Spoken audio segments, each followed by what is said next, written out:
Assalamualaikum warahmatullahi wabarakatuh.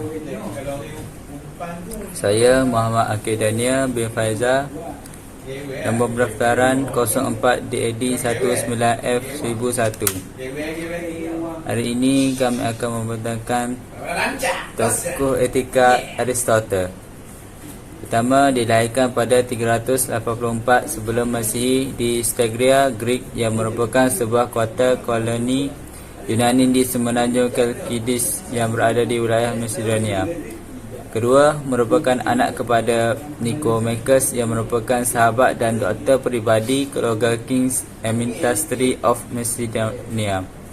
Ketiga, dididik oleh ayahnya dalam bidang kedokteran dengan harapan agar dapat menggantikan kedudukan ayahnya sebagai doktor keluarga King Amyntas III of Macedonia. Keempat, berasal dari golongan keluarga menengah dan memiliki tingkah laku yang baik. Suka memakai cincin di jari dan berambut kemas mengikut fashion semasa. Kelima, Aristotle berpindah ke Athens dan menuntut di Akademi Plato pada usia 17 tahun. Keenam, menuntut di sana lebih kurang 18 tahun dan menjadi anak murid kepada Plato. Mempelajari ilmu matematik, politik, etika dan pelbagai ilmu pengetahuan yang lain di Akademi Plato.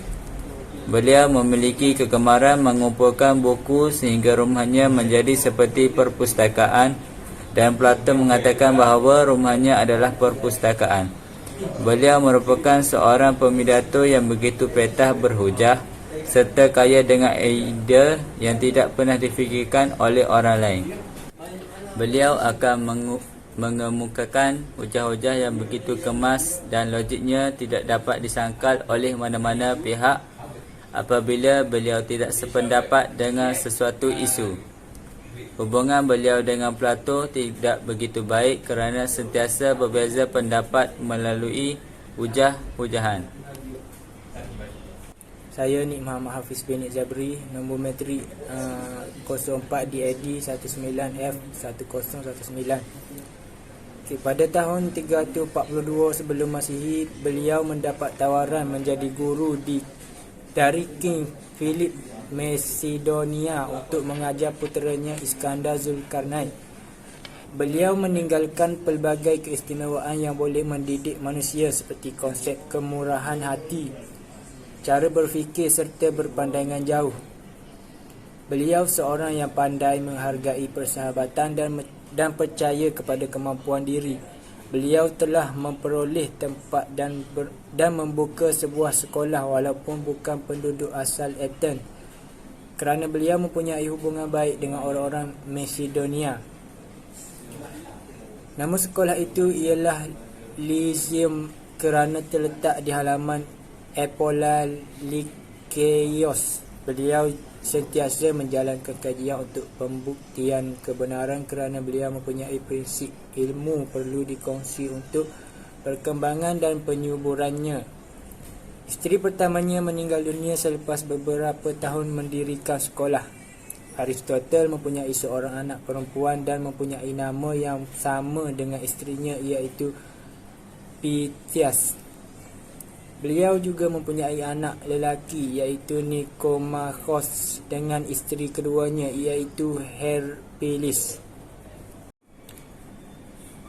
Pada 332 sebelum Masihi, Aristotle dituduh sebagai penderhaka yang menghina dewa-dewa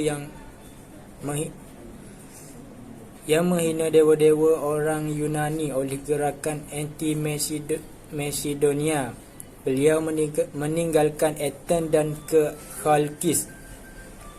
Sekolahnya telah diserahkan kepada Theophrastus iaitu anak muridnya.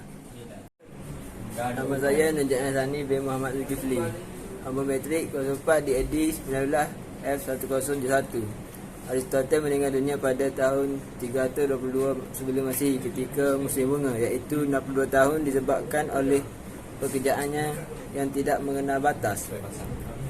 Beliau telah mencipta teorinya iaitu mimesis, iaitu menghasilkan peniruan dan imitasi.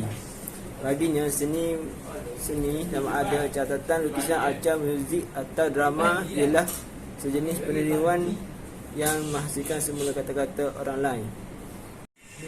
Sumbangan dalam aspek etika. Etika Aristoteles pada dasarnya sama dengan etika Socrates dan Plato, iaitu tujuan adalah mencapai eudaimonia, iaitu bermaksud kebahagiaan adalah tujuan hidup yang tertinggi dalam kehidupan. Ia menuju kepada kebaikan yang boleh dicapai oleh manusia sesuai dengan jatinannya, darjat, kedudukan dan pekerjaannya.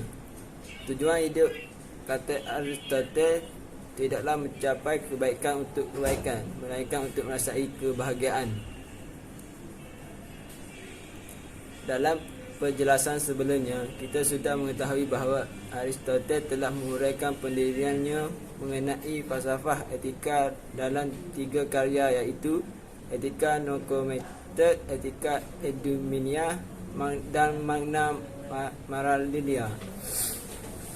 Karya terakhir ini umumnya tidak dianggap sahih. Kesahihan Etika Eudaimonia pada awalnya seringkali dipersoal, tetapi sekarang sudah mencapai kata sepakat di antara para ahli falsafah mengenai kesahihannya.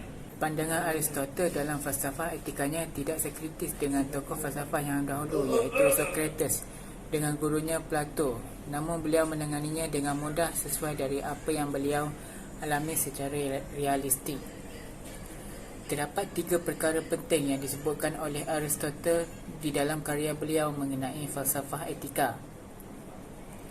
Pertama, kebahagiaan sebagai tujuan utama dalam segala perbuatan manusia mengejar sesuatu tujuan. Ia mencari sesuatu yang baik baginya, tetapi pada banyak aktiviti manusia yang terarah kepada pelbagai tujuan tersebut. Kedua, kebahagiaan menurutnya isi jika kita mengandaikan bahawa kebahagiaan merupakan tujuan yang tertinggi dalam kehidupan manusia.